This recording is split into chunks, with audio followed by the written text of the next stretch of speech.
Good day everyone and welcome to Adventures with Parker.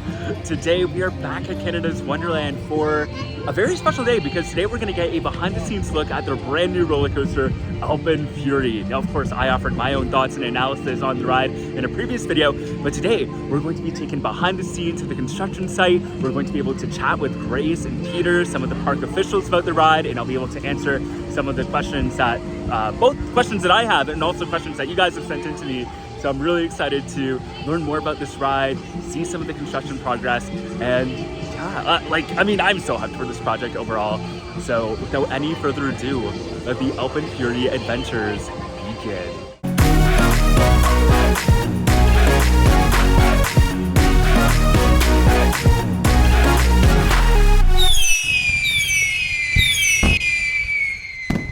Multimedia. Hey, you guys ready? Oh my god. Right. First mountain climb. That's where it sits next. Oh.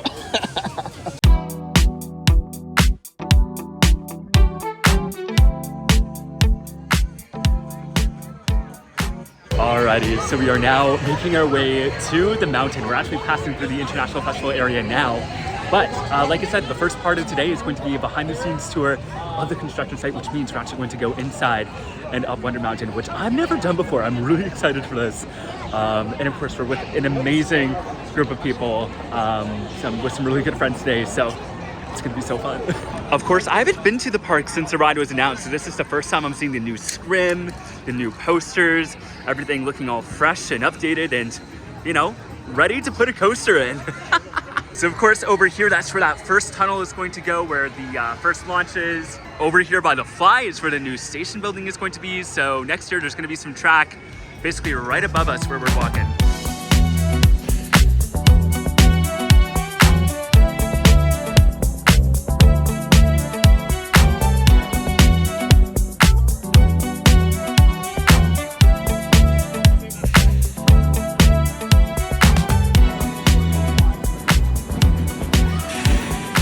Okay, so we are actually here behind the Scrim on the actual construction site.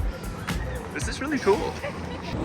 Yeah, that's over there now, but for now I think it's Lumberjack and the Fly, I think. So we started the station dig, I would expect it probably right after Labor Day, as we get things going. And the retail shop at the far end, which is going to essentially go over and consume that one portion of the shockwave queue. It's fairly sizable. The station itself is quite large. It's about 7 meters or so on this level. Think Leviathan station where it's highly elevated. We needed that extra height to get up and over the crowd and down into the mountain and be able to permit fire trucks to go underneath. There's a certain regulation width and height that we need to have through there. The footings you see out in the plaza area generally are elevated. Some are going to be behind planters, so they'll be about 600 or millimeters above grade. The other ones where you'll see set there are about 1 meter tall. Again, that's basically to allow for vehicles passing by. If anybody strikes it, we don't want them striking the steel column. We'd rather strike the concrete foundation. It's one of those things that we just have to do.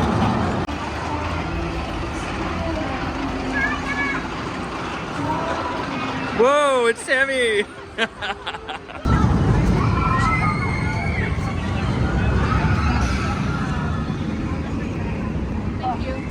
Thank you. Those are pins that we need to drill shortly.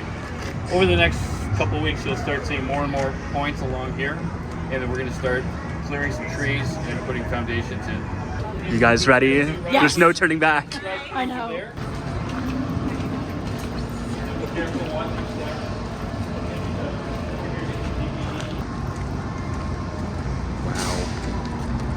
Are you excited to be in here, Parker? I am. This is hallowed ground.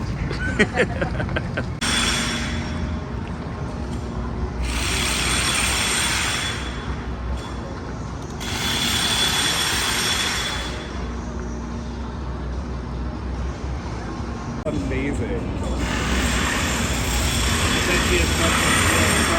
There's one launch outside by the station that passes guys in here. This is the main launch run down right through here where these machines are. So there's a series of footings Right now, just so you're wondering, the tarps in there essentially to protect the earth because it's going to rain this weekend. We're going to have a drill rig sitting there on Monday doing concrete caissons, drilling the caissons. We're trying to preserve the bank while it's there. There's a series of caissons already installed in here. You can't see that's what the sand is for. Basically backfill it with sand because there's rebar cages sticking up and out of those. You don't want anybody to fall in the hole, so we backfill those. That's what the sand is. This area here will be the new maintenance space. This maintenance space is going to support the ride. So there's going to be a shop for the maintenance staff to look after the train. The main launch run is down through here. Slightly adjacent to it on this side of the column is where we're going to have the storage track for the train. One storage track goes this way, one storage track goes this way. This area here is actually going to be the press so the maintenance staff can work at it, work from the other side of the train at good working height. And then it's going to step back up and this is going to be the maintenance shop in here. The maintenance shop will obviously be populated with desks, workstations for the staff, and look after the train. On this side here, where the machines are on the other side of the launch, is going to be the electrical room. Electrical room, all those main cabinets are going to be in there. We've got some power packs or battery packs and storage, energy storage that we're going to basically store there towards basically get the train repopulated with power to send it. And on the other side of that, we're putting in a new transformer in, again, to support the new ride. The up wall is being removed. The deck and structure above it is being removed, and it's going to go up. That beam is going to be replaced, and that's up there. And that's where the ride's going to go up. We can take a look at that once we get up there. These cross bracings get bumped up or removed, so obviously this is free and clear. This wall will be opened up. The launch space obviously we now occupy with the base of Tower 1. This is Tower 1. Tower 2 is partially on the outside. So yeah, it'll be quite something.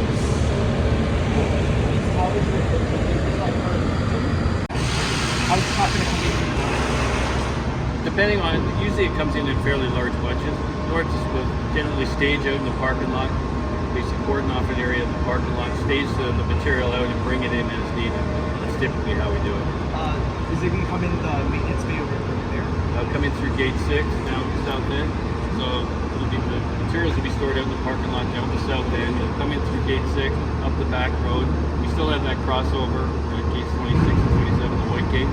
So we'll have to basically populate with security to have road crossings. There'll be constant road crossings. I bet. A scenic tunnel that the train passes through. And that's it's in design. It'll be somewhat lightweight, but it's going to look very cave-like and intimate as the train passes through. It's all part of the magic. Cool. Better than pass into a warehouse. Right, yeah. You know, as grand as it is, we'd rather people see what we want them to see as opposed to the beauty of the inside of the boat. Do you know in terms of like a reset, if you have to relaunch the ride, is it going to have, do you know if it'll have like a swing launch that will go backwards and then forwards and up on it? Yes, that's essentially the plan. It'll go back to launch 1 and then relaunch through.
And here we are at the top level.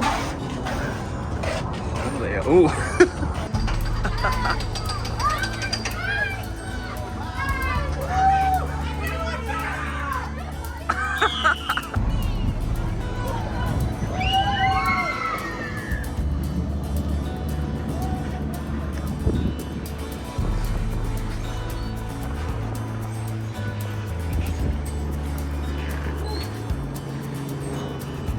This is the opening size that the train passes through. What we're going to end up doing is taking off this portion of the mountain exterior skin, obviously to recess it and bring it back, and then put the new skin on the existing block wall. Just directly behind your stairwell we came up, it's a block wall. So the skin's going to be affixed to that. It comes down to permit these. There's a number of columns here as well. This where it comes up, out overboard deck, down to the underneath guardian. So it's actually going to invert and then correct itself while it passes to create like a hit chopper moment when it passes through guardian.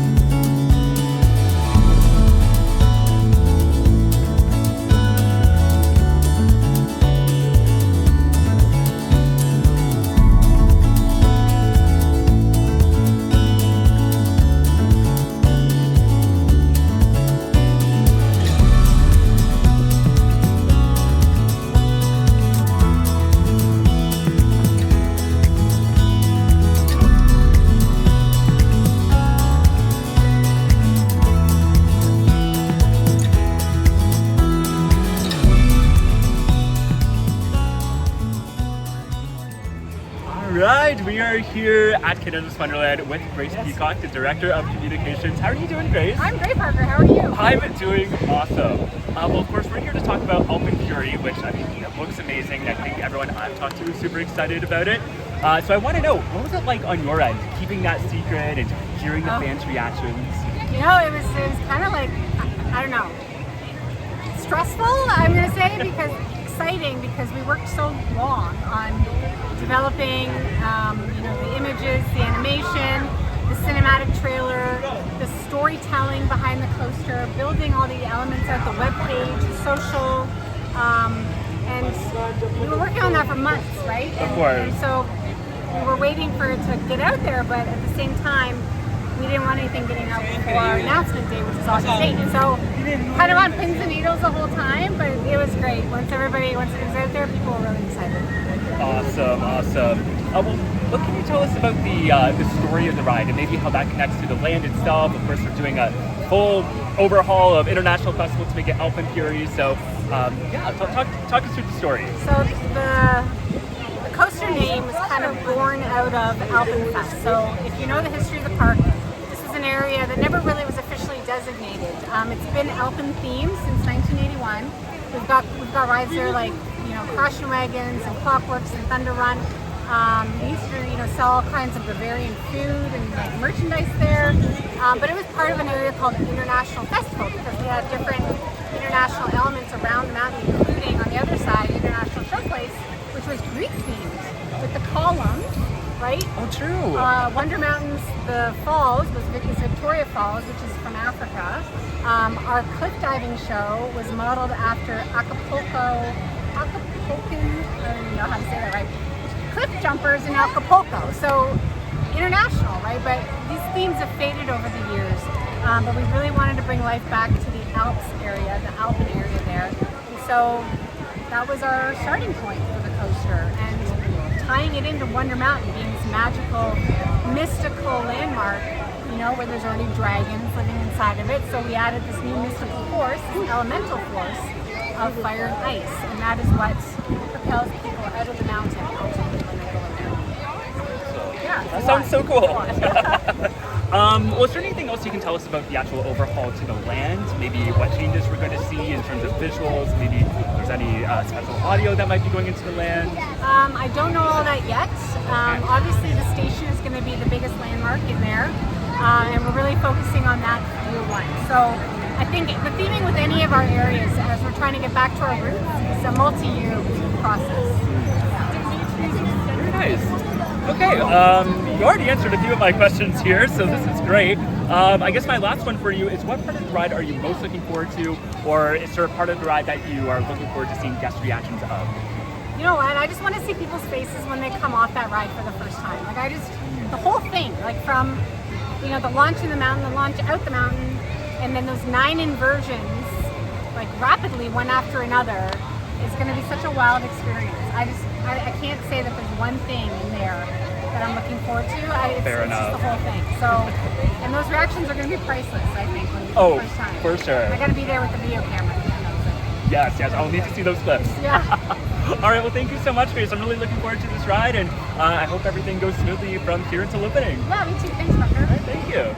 All right, so we are here with Peter Switzer, the Director of Maintenance and Construction. How are you doing today, Peter? I'm doing great, thank you. Awesome. Well, I am very excited for AlpenFury, as I'm sure your entire team is as well. So I guess first of all, can you just kind of tell us about the ride experience, walk us through what that was like?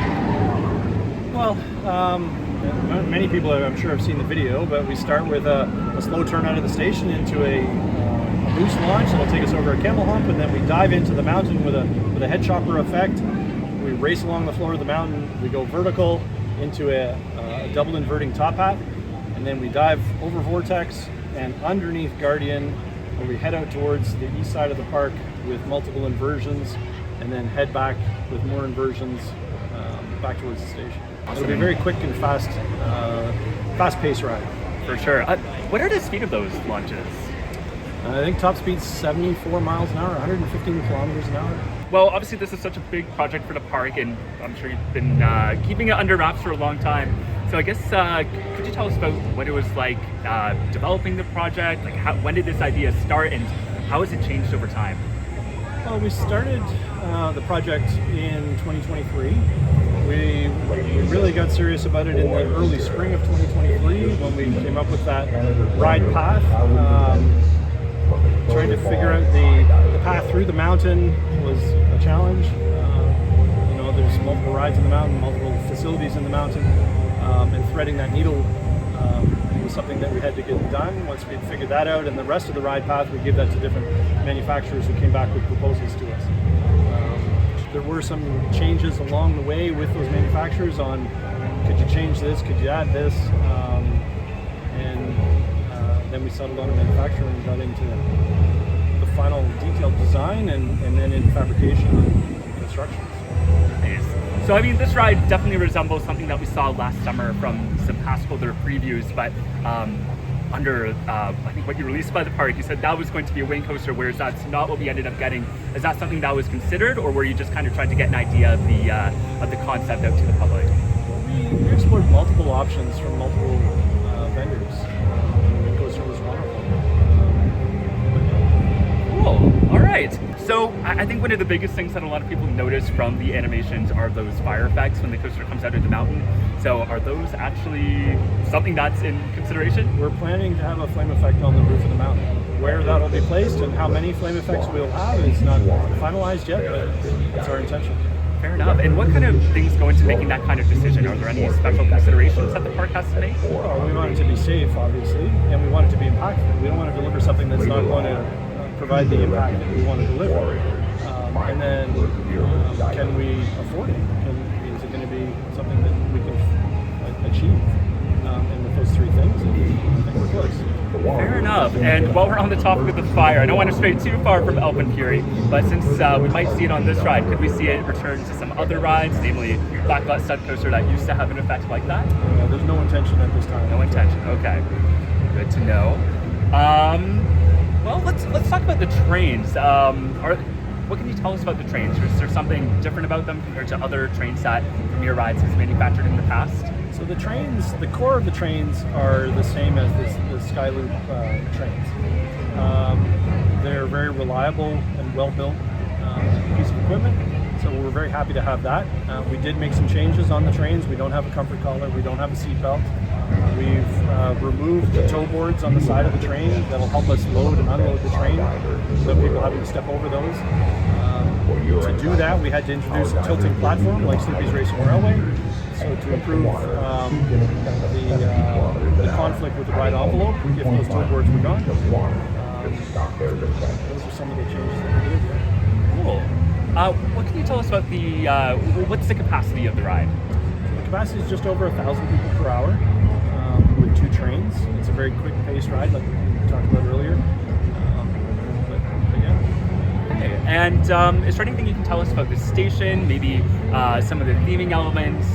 Is there going to be any special things used for loose articles? So the station is an elevated platform similar to Leviathan. Platform's 7.3 meters above the midway. So there'll be some stairs that'll take you up there. We will have a loose article bin system, an overhead bin system like Yukon Striker. So that'll help us speed up the capacity so people aren't crossing through the train and coming back. Our intention is to make sure that nobody brings anything loose aboard. Everything has to go into those bins and help us speed it up. Awesome. Okay, so there is something that people have noticed from the animation. There's this one support that people have picked out that doesn't seem to connect to the ground, but seems to connect to parallel pieces of track. Is that actually something that was designed, or is that a mistake in the video? Do you know anything about that? No, that's going to be in the final deliverable. Yeah. Okay, so, interesting. It's one track supporting another track, or they support each other. Okay, very nice. And I guess my last question for you is, what part of the ride are you most excited for, or is there a part of the ride that you're most excited to see guests react to? Well, I'm really looking forward to riding it. I like riding it in different positions at different times of day. There's no one element that I'm most interested in. The launch, I think, is what I'm most excited for, and launching through that tunnel. The other part of it is I'm excited to be a fly on the wall at the exit ramp and listen to the unsolicited feedback, the chatter, and what are people saying as they come off. That's very rewarding. We've conceptualized a ride and then built it, and we delivered on those thrills, right? So for sure, that's a fun part of my job. Well, thank you so much for your time, Peter, and I'm looking forward to the ride opening. All right, you're welcome. Take care. All right, so this morning was super fun. I mean, I just loved being able to go into the mountain, see some of the construction progress, see where it's going to be coming out of the top there. And I mean, I've never been up Wonder Mountain before. I know other people have through ACE events and stuff like that. But wow, what a view. I mean, we got to see Vortex going by. We got some really good views of Yukon Striker. And yeah, it was just really neat being up there. And Brent, the person who's leading the tours, had a lot of really cool inside information for us.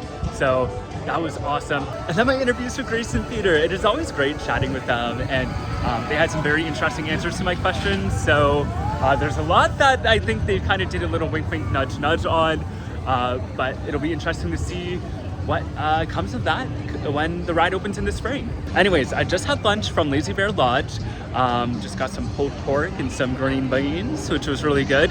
And I can't stay at the park long today. I'm actually going camping with my family. But because I am here and because it is National Roller Coaster Day, I can't leave the park without doing a ride. So I grabbed my fast lane and I'm gonna do a real quick ride on Yukon Striker. Maybe do Leviathan as well if I have time, and then I'm gonna leave the park right after that.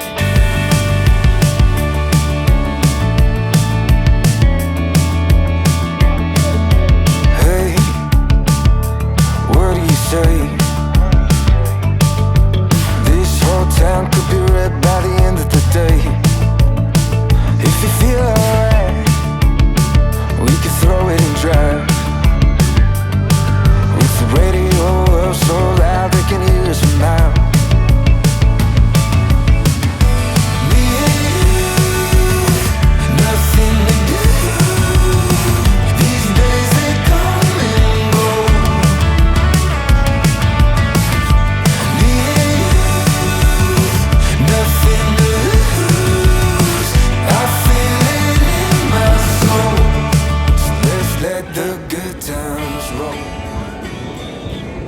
Okay, so real quick before we leave the park, I wanted to show off the little haunt building that always shows up every year to the left of Wonder Mountain and the fountains.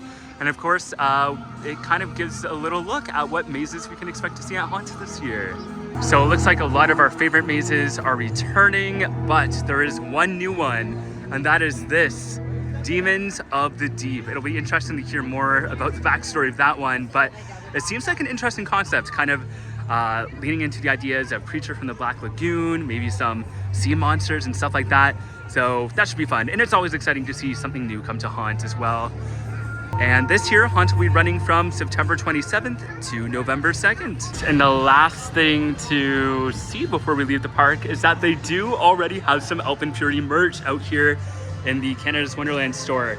So we got some cool t-shirts, some hoodies, we got some AlpenFury mugs here. I imagine we'll get more merch next year when the ride opens, but it's always kind of cool to see a little preview of what they're going to be offering. And I mean, this shirt design is really nice. I normally don't like the super nerdy coaster shirts with all the stats, but I would actually get one of these. In fact, I think I'm gonna buy one before I leave the park, just to be that person. But yeah, I really do like the designs of this. And I think I'm gonna have to break my no nerd shirt rule just this one time. One ride on Yukon Striker, one ride on Leviathan, and one climb to the top of Wonder Mountain later. And that's going to do it for a day here at Canada's Wonderland. Like I said, I'm actually going camping with my family today.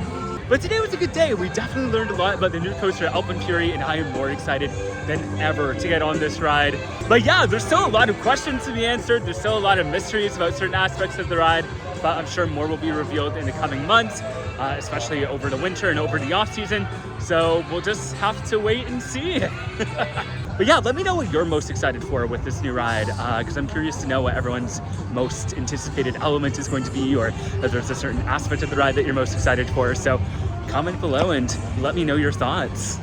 Other than that, if you want to see more adventures from theme parks, attractions, and beyond, be sure to become a subscriber. I would appreciate it so much. And I do a lot of videos, not only from Canada's Wonderland, but other theme parks and other kinds of attractions. So if that sounds like the kind of thing that would interest you, come and join the adventure. You can also find me on social media. I'm at ADB Parker on Instagram, Threads, and Twitter, and at Adventures with Parker on Facebook and TikTok. So be sure to find me on those platforms as well for additional content. And as always, big shout out to my Patreon supporters for everything that you do, for supporting the channel and helping me do what I do here.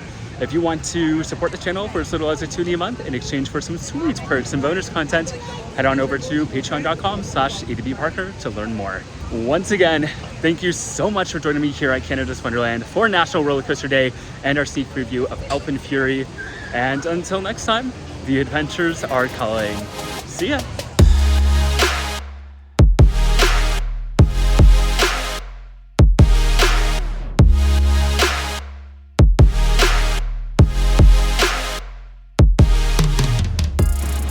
That's so cool. You're good.